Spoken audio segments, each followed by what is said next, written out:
Voter তালিকা থেকে যাদের নাম বাতিল হয়েছে তারা সবাই দুটো কাগজ রেডি করুন, তাহলে আপনি নাম তুলতে পারবেন। বাতিল ও ডিলিটেড ভোটারদের জন্য বড় সুখবর দিল কমিশন। এক ভোটারের বক্তব্য না শুনে কোনোভাবেই ভোটার তালিকা থেকে কারো নাম বাদ দেওয়া যাবে না।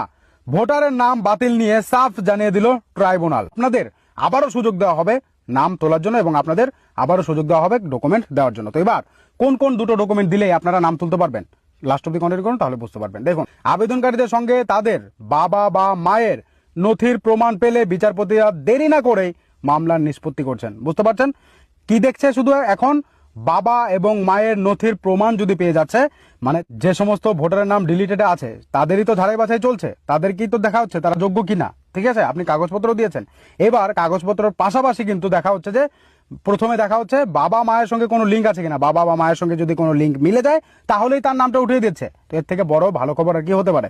বুঝতে পারছেন তো সেক্ষেত্রে এবার আপনি কি করবেন, দুটো কাগজ আপনি শুধু রেডি রাখুন। কি কাগজ?